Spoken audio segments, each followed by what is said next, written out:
Salawat serta salam semoga selalu tercurahkan, kita hadiahkan kepada junjungan kita Nabi besar Muhammad sallallahu alaihi wasallam, kepada keluarganya, sahabatnya, umatnya, pengikutnya, termasuk kita semua sampai hari kiamat kelak.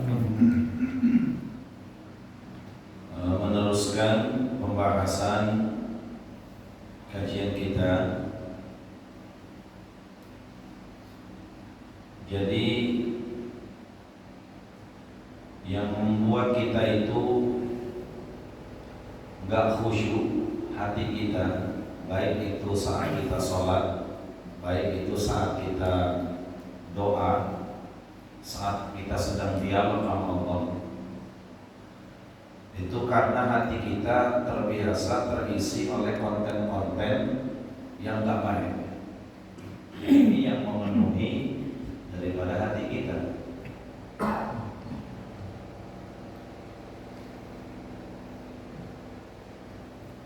Wa qila man ra wa dhanna annahu fira. Hati kita itu kalau melakukan kesalahan itu akan ada bintik-bintik hitam yang akan memenuhi. Nah, inilah yang akan mengisi, inilah yang akan bisa menguasai, mewarnai hati kita, sehingga nilai fokus kita dalam pelaksanaan ibadah itu akan hilang. Kita itu sembahyang khusyuk atau tidak, yang membuat hati kita itu gak khusyuk itu bukan karena kita punya utang atau gak punya utang, Pak. Bener gak? Bukan karena kita punya cicilan atau gak punya cicilan. Yang gak punya utang, yang gak punya cicilan itu bisa gak khusyuk. Apalagi sih yang punya utang. Benar? Bukan karena kita itu gak punya pakaian, bukan karena kita itu gak punya kendaraan. Kenapa? Yang menjadi faktor terbesar hati kita itu rusak, hati kita itu buyar, hati kita itu gak pernah fokus sama Allah. Itu apa? Banyaknya terisi oleh konten-konten. Dalam 16 jam masa sadar kita itu terisi oleh hal-hal yang tidak baik. Mata melihat yang gak benar, baik di media nyata ataupun media sosial. Sekarang udah banyak dan zaman terbuka. Dari yang tingkat haramnya itu paling rendah sampai yang paling tinggi. Umbaran aib, caci maki satu dengan yang lainnya. Yang ngomong kadang-kadang bukan orang bodoh, emak bapaknya haji, umat Islam, Muslim, sholatnya jamaah. Apa yang dia dengar, apa yang dia lihat, apa yang dia sentuh, dan apa yang dia pikirkan, itu semuanya bergelut kepada hal-hal yang tidak baik. Dan ini yang akan mengisi hati kita. Maka dulu pernah saya sampaikan dan pernah dijelaskan oleh Abuya. Nah, cara agar kita ini ada batasan, ada pader, ada tameng, supaya kita ini bisa tidak bergelut kepada hal-hal yang mungkin akan menjerumuskan kita kepada dosa. Apa kata Rasul? Min husni islamil mar'i tarkuhu ma la ya'ni.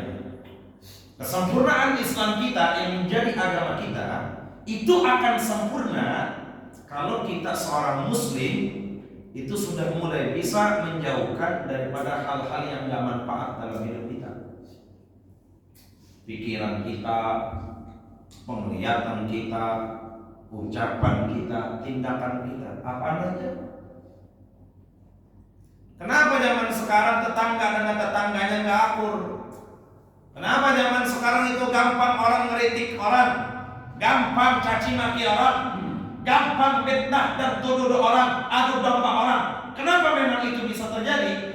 Karena berangkatnya sering ngucap, sering ngobrol, sering mengeluarkan kalimat yang gak manfaat, Bang. Ini awalnya. Sehingga apa? Kalau biasa seorang muslim bergelut kepada hal yang gak manfaat, maka tidak menutup kemungkinan minggu depan atau mungkin bulan depan sudah mulai berani membicarakan hal-hal yang dilarang oleh Allah Subhanahu. Ini batasnya. Apa ya pikiran kita berangkat pertama sering seuzon sama orang.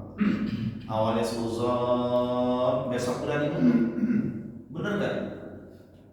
Awalnya nuduh, besok fitnah, besok adu domba. Begitu juga hubungan kita kepada Allah. Awalnya kita kritik Allah, kemudian besok kita seuzon buruk sangka sama Allah. Besoknya lagi sudah tidak percaya kita sama Allah. Wa ya'udzubillahi min dzalik. Nah, ini batasan pagar kita. Kita tuh supaya nggak bergelut kepada hal-hal yang nggak manfaat. Karena nggak menutup kemungkinan kalau kita biasa bergelut dan terbiasa melakukan hal yang nggak manfaat, ucapan kita, penglihatan kita, pendengaran kita, gerak dari kita, itu nggak menutup kemungkinan ya nggak dalam waktu yang amat singkat kita akan berani menyentuh hal-hal yang Allah haramkan dalam kehidupan dunia kita. Nauzubillahi min dzalik. Itu yang membuat hati kita itu nggak fokus, yang membuat hati kita itu nggak khusyuk, nggak takut sama Allah. Itu karena banyaknya terisi oleh konten-konten yang negatif, konten-konten yang nggak benar. Maka kata Rasulullah SAW, satu hadis rawi Imam Ahmad an Abdullah bin Umar anna Rasulullah sallallahu alaihi wasallam qala al-qulubu awqiyah. Kata Rasulullah, hati kita ini, hati saya, hati abang, semuanya kita pasti punya hati. Hati itu kata Rasul itu diibaratkan seperti gelas yang kosong, wadah yang kosong. Keadaan yang kosong ini keadaan yang jernih, yang belum terisi oleh apa. Nah, apa yang terisi oleh gelas tersebut, yang mengisi gelas tersebut, itulah yang bisa mempengaruhi hati kita. Condong ke kanan atau condong ke kiri, tergantung dari apa yang kita isi, dari perbuatan, ucapan, sikap kita. 16 jam masa sadar kita. Makanya itu, kalau antum semua 16 jam dalam seminggu diisi ngaji, ketemu guru, dengar nasihat. Setelah dengar nasihat, iya enggak, diamali sesuai dengan kemampuannya. Apa yang diajarin sama guru kita, apa suruh baca Al-Quran, dia baca Al-Quran. Disuruh sedekah, semampunya dia keluarin bantu anak yatim. Maka inilah yang akan mengisi hati kita. Konten-konten baik inilah yang akan mengisi, yang akan mengkristalisasi hati kita. Sehingga apa? Kalau konten tersebut baik, ini nilai fokus dalam hati kita itu akan dipatenkan oleh Allah Subhanahu. Maka sholatnya khusyuk, doanya khusyuk, sholatnya khusyuk, itu insya Allah diterima akan manfaat. Sholat itu kalau sudah diterima oleh Allah, itu akan memberikan manfaat. Apa diantaranya? Inna sholata tanha 'anil fahsya'i wal munkar. Yang keji dijauhin nama dia, yang munkar tidak doyan dia. Zaman sekarang kan orang banyak tutup mulut terhadap kemungkaran, tutup mulut tidak menyuarakan kepada sesuatu yang keji, menolak kepada sesuatu yang keji. Kenapa memang? Iya dia masih doyan sama gituan. Ini nggak bisa kita nafikan, Bang. Berapa banyak kita sholat, berapa rakaat yang sudah kita kerjakan? Apakah Allah salah dalam memberikan janji? Apakah Rasulullah salah keliru dalam memberikan teknis bimbingan agama kita? Tidak. Tapi apa? Salat yang kita kerjakan, dalam pelaksanaan salat tersebut, hati kita ngayap kemana-mana. Benar? Baik. Benar nggak kira-kira? Maka sekali lagi yang membuat kita nggak fokus, yang membuat kita ini nggak khusyuk, itu bukan kita punya hutang atau nggak punya hutang, Bang. Bukan masalah nanti ditagih sama perantau, karena kan bendahara bukan. Benar nggak? Ya, janjinya minggu depan lagi guru punya duit. Iya, sholat kepikiran. Bukan masalah nanti ditagih sama istrinya. Bukan yang membuat hati kita itu nggak khusyuk. Jangankan dia punya hutang, nggak punya hutang pun bakal bisa nggak khusyuk. Kenapa memang? Karena biasa 24 jam dan 16 jam masa sadar dia terisi hatinya bagaikan gelas yang kosong tersebut. Ini terisi oleh konten-konten yang tidak baik. Nauzubillah. Maka benar kata Sayyidina Muhammad. Apa? Dalam sebuah hadis yang sahih fi Imam Al-Bukhari. Kita tuh disuruh sering-sering baca Al-Quran. Jangan pernah telat. Kalau bisa seminggu itu mesti hatam 30 juz. Itu paling lama. Coba Rasulullah tuh ngajarin sama kita, jangan sampai lewat 7 hari seminggu itu kita hatam Quran. Ini yang berat Pak, sampai sekarang kita amalin Pak. Kalau Ramadan luar biasa kita, rajinnya bikin barisan, bikin daftar, dicoret nama sini, nomor urut berapa, agar apa? Tadarusan bareng-bareng. Kelar Ramadan, Quran jadi pajangan kita Pak. Quran kita taruh di lemari kita, iya disusun rapi. Maka Rasulullah anjurkan kalau bisa 7 hari itu jangan pernah kalian itu enggak hatam Al-Quran. Kenapa memang? Karena bacaan Al-Quran tersebutlah, dari bacaan Quran tersebut hati yang mulai terkikis oleh banyaknya bintik-bintik hitam, itu lama-lama dengan bacaan Quran kita akan terkikis, akan dikristalisasi, akan dibersihin dari konten-konten yang nggak baik, akan di-delete. Kemudian kita download konten yang baik, agar kita uninstall perbuatan kotor kita, omongan jorok kita, pendengaran yang maksiat kita. Nah, itu sama tuh lagi banyak-banyak baca istighfar. Rasulullah memang benar. Maka Abu Yahya itu pernah dulu memberikan zaman kita sekarang, istighfaruna yahtaj ila istighfar. Istighfar kita sekarang itu bukan sekedar kita baca habis sembahyang, karena Rasulullah SAW tidak sharafa min salatihi istighfar thalathan. Bukan. Itu tetap sunnah. Selesai sembahyang kita tetap baca istighfar 3 kali. Tapi apa?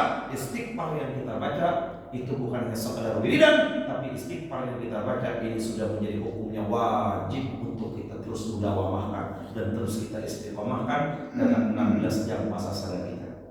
Agar apa?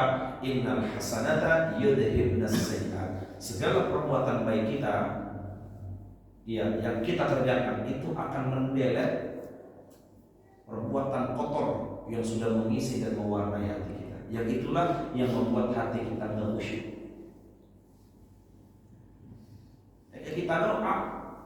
Kita doa ya Allah.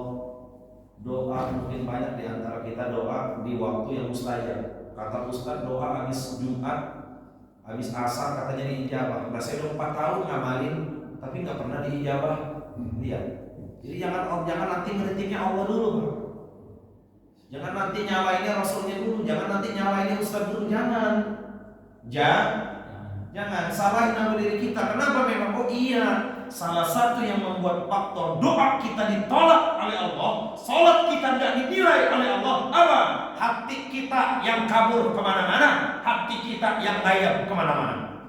Maka kata Rasulullah, fa innahu la yastajibu li 'abdin da'ahu 'an dhahri qalbin ghafilin. Kata Nabi kita, salat kita nggak bakal diterima, doa kita pun tidak akan pernah dijawab kalau dalam pelaksanaan ibadah tersebut ini berangkatnya dari hati yang lalai, dari hati yang tidak fokus, yang ngayal kemana-mana. Nauzubillah min ini. Maka isi konten tersebut dari gelas kosong tersebut, ya enggak, dengan konten yang baik. Ya kalau gelas kan Bang tergantung apa aja kita isi. Kalau kita isinya marjan warnanya merah, benar. Kita isinya susu yang warnanya putih. Kita kasih kopi warnanya hitam, taruhin susu dikit warnanya agak sedikit coklat, bener nggak kira-kira? Maka hati kita tuh bagaikan gelas yang kosong, masih jernih. Yang membuat hati kita itu qaswatul qalb, kerasnya hati kita. Ini udah tingkatan yang paling luar biasa. Kalau qaswatul qalb, hati kita keras, kenapa memang? Karena biasa diisi oleh konten-konten yang nggak baik. Kalau udah keras, nggak mau menerima kebenaran, Pak. Dibilangin melawan, galakan dia. Bener nggak? Nggak ngaji apa? Udah malam satu ini ngaji apa? Malam Senin ini kayak dia ilangnya lu kayak masuk surga aja ngaji mulu tuh. Galakan dia. Coba. Bener nggak itu? Itu namanya udah qaswatul qalb. Sebelum itu terjadi ayat kikis. Ayat kikis, ayat gempur dengan apa? Banyak-banyak baca Al-Quran. Kata Rasul, jangan lebih dari seminggu hatamin Quran. Ini martabah 30 hari itu juga masih banyak utangnya. Benar nggak kira-kira? Nah, ini menjadi bagaimana Quran dengan Quran itu bisa kenal sama kita. Bagaimana nanti Quran bisa jadi bodyguard buat kita?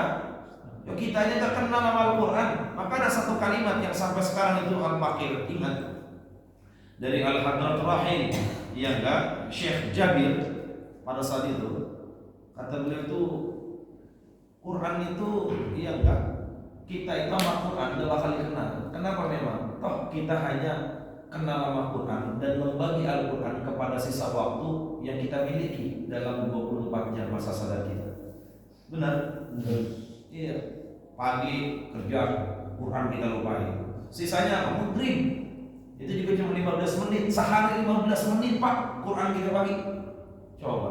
Sayyidina Utsman bin Affan itu menghafalkan Al-Quran itu satu kali Al-Quran 30 juz, 1 rakaat salat sunnah.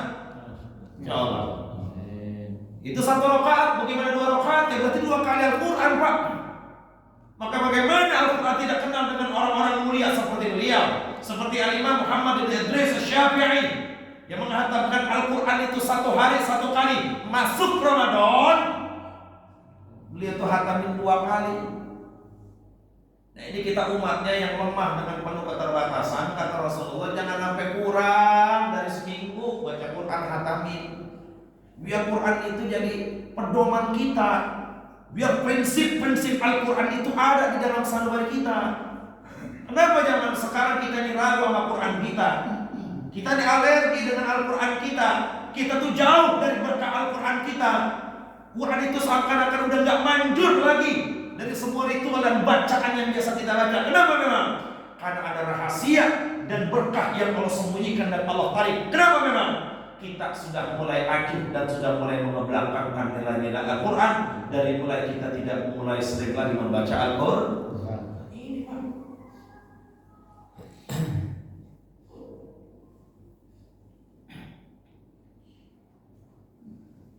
Faidah sa'altumullaha ayuhan nas fas'alu wa antum muqinuna bil ijabah. Kalau bapak-bapak minta doa, bapak-bapak ibadah pengen diterima, pengen dijawab, maka saat munajat sama Allah, dialog sama Allah, itu hatinya fokusin sama Allah. Jangan sampai apa yang kita baca, iya kita bacanya alhamdulillah, iya kita bacanya bahasa Arab, iya kita bacanya doa-doa yang sering dibaca oleh para asatidzah, oleh para kiai. Tapi saat kita baca, hati kita di pasar, hati kita di kantor, hati kita di empang, hati kita jauh daripada mengesahkan, memuji dan hadirnya Allah di dalam hati kita. Ini realita. Realita. Al-qulubu awiyah. Wa ba'duha aw'a bi ba'd. Apa yang mengisi hati tersebut itulah yang akan bisa mengisi dan bisa mencondongkan, berpengaruh dalam setiap apa yang kita lakukan dari amaliyah dan ibadah kepada Allah. Ini yang bakal pengaruh. Biasa kita ngaji, biasa kita baca Al-Quran, maka hati kita akan butuh dengan Allah. Hati kita itu gak bakal bisa jawab sama Allah. Sekali hanya kita itu lalai atau lupa baca Quran, itu nagih. Kan buru-buru dia buka mushaf, buru-buru dia ngambil air wudhu. Ini bukan kagak, jujur-jujuran ya, enggak sayang enggak siapa. Kita tuh lebih banyak di handphone Pak. Zaman sekarang itu lebih banyak di handphone. Maka nanti pada hari kiamat Allah akan berikan, iya enggak, kepada kita. Ini handphonemu, minta tolong sama dia. Tuh lihat. Ini WA-mu, ini Instagram-mu, ini Facebook-mu, minta tolong sama dia. Saat mungkin hitungan-hitungan rapot yang kita terima dalam kehidupan dunia itu hitungannya kita nggak naik kelas, maka Allah perintahkan minta tolong sama Facebook lu tuh, minta tolong sama Instagram lu tuh, minta tolong sama joran lu tuh, minta tolong sama reel lu tuh. Itu memang begitu Pak. Ternyata semuanya pada diem, ternyata semua itu nggak punya kapasitas. Ternyata semua itu gak punya wewenang. Yang gak Quran yang memang menjadi inti daripada pemberi syafaat, menjadi bodyguard, menjadi tameng untuk mengulurkan tangannya. Ternyata Quran nggak kenal, Pak.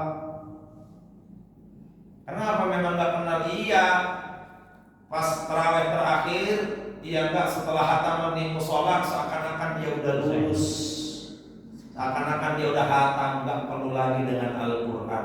Lihat, Sayyidina Utsman bin Affan itu mengatakan orang yang bosan dengan Al-Quran itu termasuk daripada orang yang munafik. Lihat, tanda hati seseorang tersebut bersih atau tidak itu nggak pernah bosan untuk membaca Al-Quran. Kama qala Sayyidina Utsman bin Affan radhiyallahu ta'ala. Orang itu kalau dia hatinya bersih, gampang kasih aja Al-Quran. Dia istiqomah enggak? Ya kalau capek manusiawi, cuma kebanyakan kita tuh capek dijadiin alasan, jujur-jujuran. Karena yang tahu itu hati kita sama Allah. Ini menjadi koreksi buat kita, menjadi motivasi buat kita. Quran nggak kenal dia. Ya habis terawih terakhir nomannya Quran langsung ditaruh di lemari. Nganggapnya apa? Enggak, udah hatam. Gua udah hatam. Ini celaka mulai begini. Celaka. Orang itu kalau mulai udah bosan sama Quran, nauzubillah, ini orang celaka. Tapi kalau hatinya bersih, Sayyidina Utsman katakan orang yang hatinya bersih adalah orang yang tidak akan pernah puas dan pernah bosan untuk membaca Al-Quran. Di setiap hari 1 rakaat khatam Al-Quran. Coba. Padahal Quran itu turun di zaman beliau, di zaman sahabat radhiyallahu ta'ala anhum ajma'in, dan mereka yang diberikan wewenang dan kapasitas untuk bisa menghukumkan Al-Quran setelah Nabi kita Muhammad. Kenapa? Karena mereka langsung berguru kepada kemurnian ajaran yang Allah sempurnakan di pundak Nabi besar kita Muhammad SAW. Jangan kita udah rusak sekarang.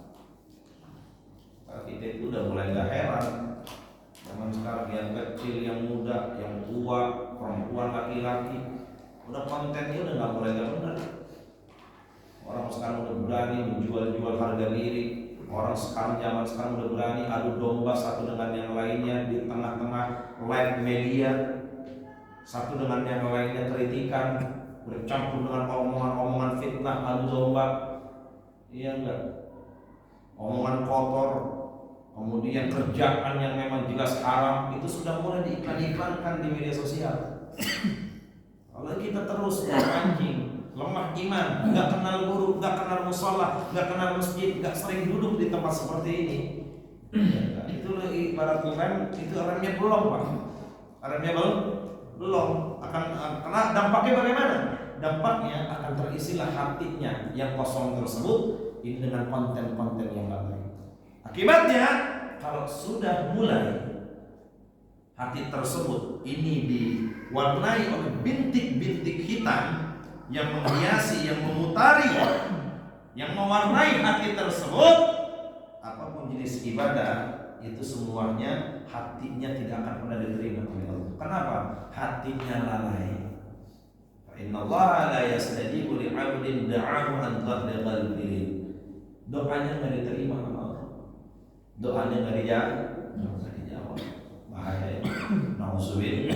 Ya, isi konten kita, isi hati kita, warnai hati kita dengan terus kita melakukan kebaikan sesuai dengan kemampuan kita. Kita banyak salah, kita banyak kekurangan. Apa yang sudah terisi oleh konten hati kita yang buruk, yang maksiat, yang mengandung unsur kesalahan kita sama Allah, gempur dengan 2 hal. Yang pertama, gempur dengan baca Al-Quran. Yang kedua, sering-sering kita baca istighfar.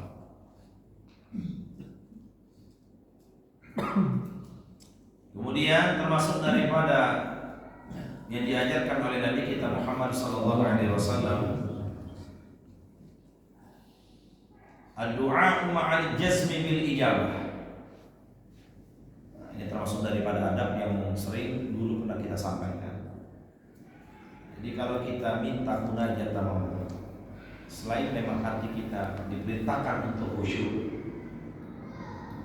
untuk fokus, untuk terus ingat Allah, itu kita yakinin kalau kita munajat, kita minta, yakinkan doa tersebut ini akan dijawab oleh Allah. Yakinkan dengan azam yang kuat, apa yang kita minta ini gak bakal ngebebani Allah. Ini gak bakal membuat Allah itu jadi repot, enggak.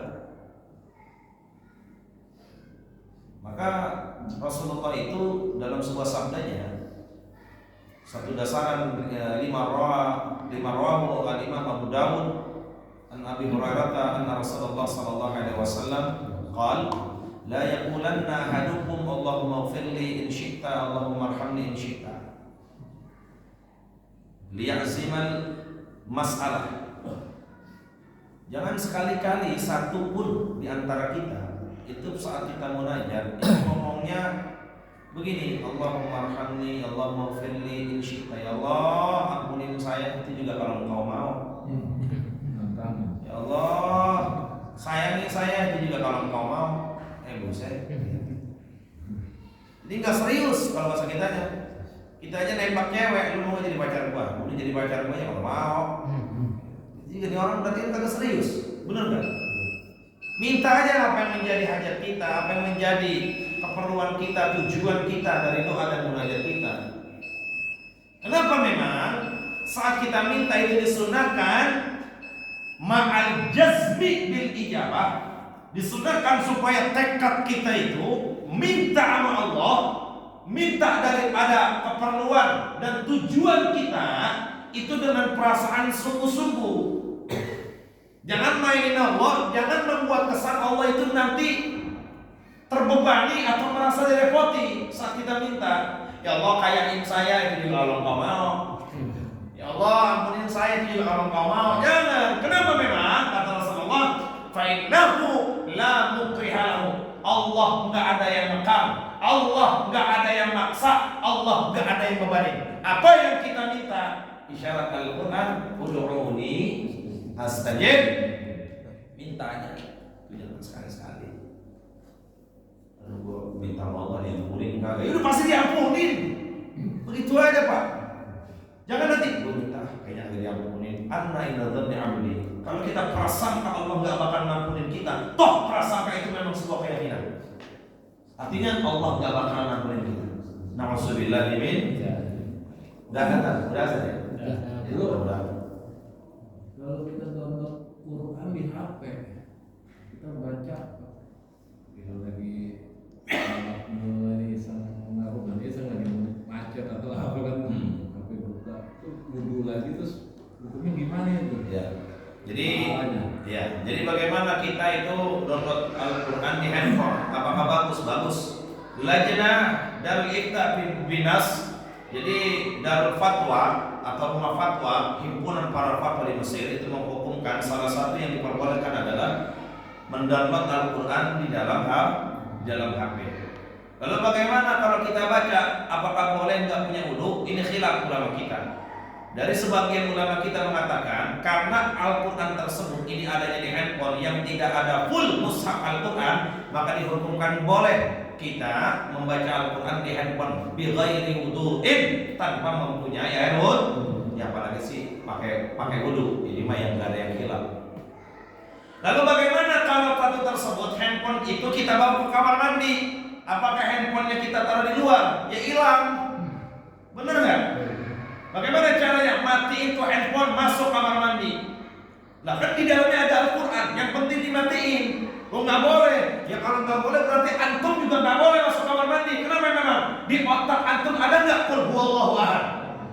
Ada nggak kira-kira? Al-Fatihah apa nggak kira-kira?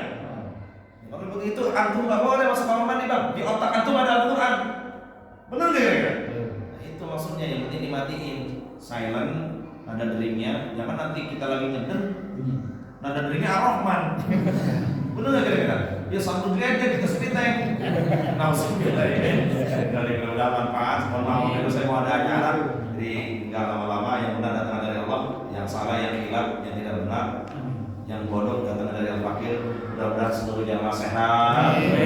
Terus kita syiarkan sholat kita biar syiar. Mudah-mudahan Allah berikan kita manfaat dunia dan akhirat. Amin ya rabbal alamin. Subhanakallahumma wa bihamdika asyhadu an la ilaha illa anta astaghfiruka wa atubu ilaik. Wassallallahu ala nabiyyina Muhammadin wa alihi bil. Assalamualaikum warahmatullahi wabarakatuh.